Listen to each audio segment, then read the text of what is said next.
Vous écoutez RFI, il est 21h à Paris, 20h en temps universel. Julien Coquel-Rohem. L'heure de retrouver, comme tous les soirs, votre journal en français facile que j'ai le plaisir de présenter ce soir avec Frédéric Sutot. Bonsoir Frédéric. Bonsoir Julien, bonsoir à toutes et à tous. À la une de ce journal, le coronavirus et la cascade de mesures qu'il entraîne chaque jour et presque partout dans le monde. Alors que l'Amérique latine se confine peu à peu, Donald Trump est critiqué aux États-Unis pour son manque d'action. Dans le monde, ils sont près d'1 milliard à être confinés avec la menace de lourdes sanctions au Koweït, vous l'entendrez. Et puis en France et en Italie, le site d'achat en ligne Amazon ne livre plus que les produits essentiels. Ses employés dénoncent le manque de précautions pour les protéger. Les journaux. Le journal en français facile. En français facile. Malgré la fermeture de presque toutes les frontières terrestres en Amérique latine, le coronavirus continue de gagner du terrain. 3760 contaminations, dont 45 morts dans la région, parmi lesquels 1100 malades et 18 décès ont été recensés au Brésil. De plus en plus de pays adoptent des mesures de confinement, Christophe Paget. Mardi dernier, le Venezuela avait été le premier dans la région à décréter un confinement général. L'Argentine a suivi vendredi, le Salvador samedi, et la Bolivie a commencé ce dimanche, en attendant mardi la Colombie, qui a déjà placé plus de la moitié de ses habitants en confinement et où la nuit dernière des mutineries ont éclaté dans plusieurs prisons. Le Chili, très touché, annonce à partir de ce dimanche soir un couvre-feu nocturne, ainsi que des cordons sanitaires dans le nord et le sud du pays. Au Brésil, le pays le plus atteint de la région, le président d'extrême droite Jair Bolsonaro minimise la crise. Du coup, les gouverneurs des États de Sao Paulo et Rio de Janeiro, les plus touchés, prennent des mesures. Confinement dès mardi prochain pour le premier. Dans le second, plages, bars et restaurants ont été fermés avant une éventuelle suspension de toute liaison avec les autres États. Enfin, Cuba ferme ses portes aux touristes, mais ne met en place aucun confinement et envoie 52 médecins et infirmiers en Italie. Cette pandémie a aussi des conséquences politiques. Au Chili, le référendum constitutionnel a été reporté. En Bolivie, ce sont les élections générales. Au Honduras, le gouvernement a décrété l'état d'urgence pour une semaine, suspendant au passage plusieurs articles de la Constitution. Christophe Paget. Sur le continent américain, les États-Unis sont les plus touchés, plus de 29 000 cas et 370 décès.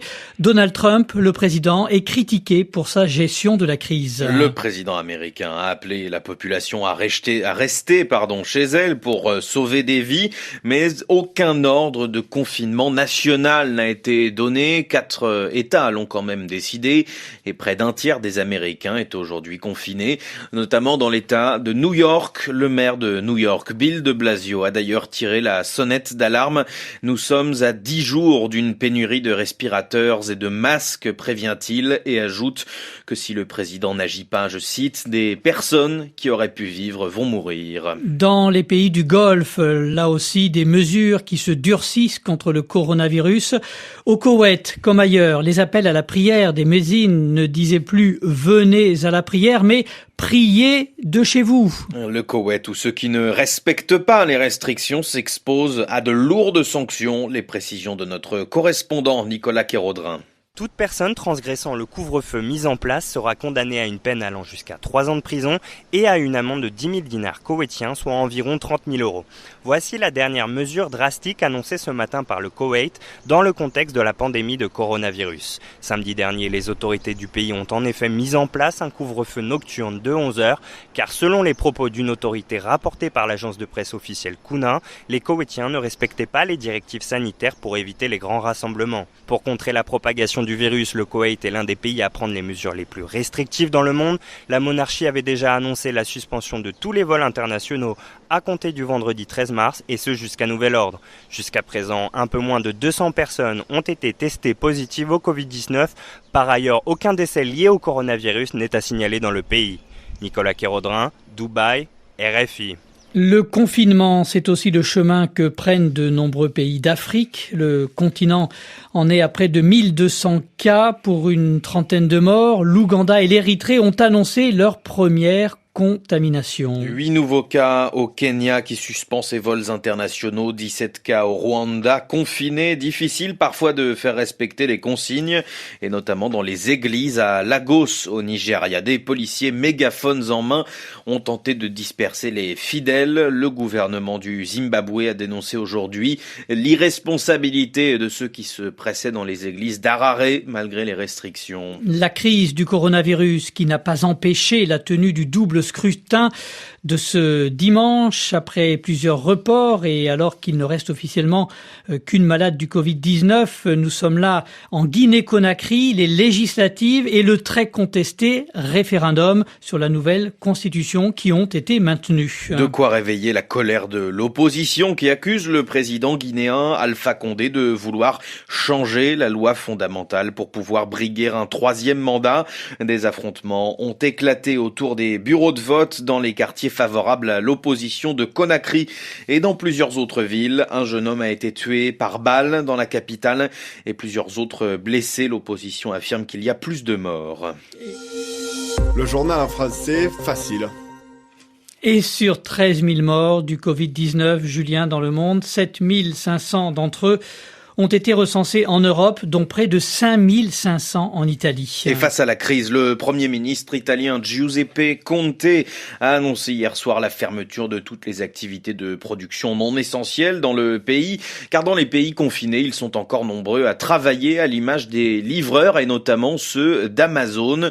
Le site d'achat en ligne a décidé hier soir de ne plus livrer de produits jugés non essentiels en France et en Italie, Agnieszka Kumor. L'annonce faite par Amazon s'applique uniquement aux nouvelles commandes. Celles qui ont déjà été passées seront honorées. Il s'agit donc pour le moment d'achats effectués sur les sites français et italiens du groupe américain. Des commandes faites directement auprès d'Amazon ou auprès des vendeurs tiers qui chargent le géant de stocker et d'expédier les biens. Sont ainsi jugés comme prioritaires les produits d'hygiène, de puériculture, ceux destinés à la santé ou les produits de base pour la maison. Le groupe américain justifie sa décision par une obligation de respecter les mesures sanitaires mises en place pour lutter contre la propagation du coronavirus. Ces mesures, jugées insuffisantes, ont fait l'objet d'une polémique en France. Le gouvernement français a ordonné la fermeture de la plupart des commerces non essentiels, mais le commerce en ligne continue de fonctionner. Plusieurs centaines de salariés d'Amazon ont fait la grève pour dénoncer leurs conditions de travail qui ne permettaient pas de respecter les consignes de sécurité. Ils ont estimé qu'ils se mettaient en danger pour une activité qui n'était pas essentielle à la vie de la nation. Agnieszka Kumor. Et puis partons en Irlande où la population n'est pas encore confinée officiellement. Le chef du service de santé estime qu'il n'est pas encore nécessaire de contraindre les Irlandais. Mais dans les faits, la plupart des commerces et des lieux publics ont fermé et ils sont incités à rester à la maison pour rendre le quotidien moins solitaire. Certains organisent des séances de sport dans leur rue. Reportage Emeline Vin. Les haut-parleurs sont branchés. Comme tous les jours, c'est Mariam Ribon qui dirige l'échauffement.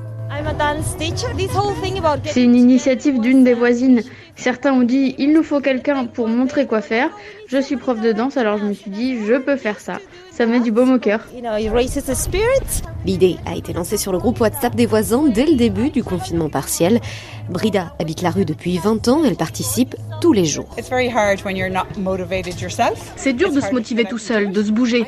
Et puis tous ces voisins, je n'en connaissais pas la moitié jusqu'à maintenant. On était tous toujours au boulot, on n'a jamais vraiment parlé. Se parler et bouger, oui, mais en gardant ses distances. On s'est arrangé pour que chacun reste devant sa maison et on s'entraîne de là. Bon, c'est moins évident quand on fait des pas chassés, mais on y arrive. Ces séances de 30 à 45 minutes défoulent Maxime, qui en profite pour faire un peu de skateboard. Je suis en première, alors je révise tout le temps. Ça fait du bien de prendre des pauses de toute cette ambiance de temps en temps. Surtout qu'on ne peut plus aller au parc, faire un foot entre copains. C'est cool qu'on ait ça là. Les séances se tiennent tous les jours à l'heure du déjeuner pour ne pas déranger les télétravailleurs du quartier. Emeline Vin, Dublin, RFI. Et pour finir ce journal, rappelons les gestes barrières recommandés par l'OMS contre le Covid-19. Julien, on se lave les mains, on tousse et on éternue dans son coude. On évite de se toucher le visage et on respecte la distance de sécurité, au moins 1 mètre avec son voisin. Merci à vous d'avoir suivi ce journal. Merci Frédéric. Merci Julien et bonne soirée. On se retrouve sur RFI Savoir quand vous voulez.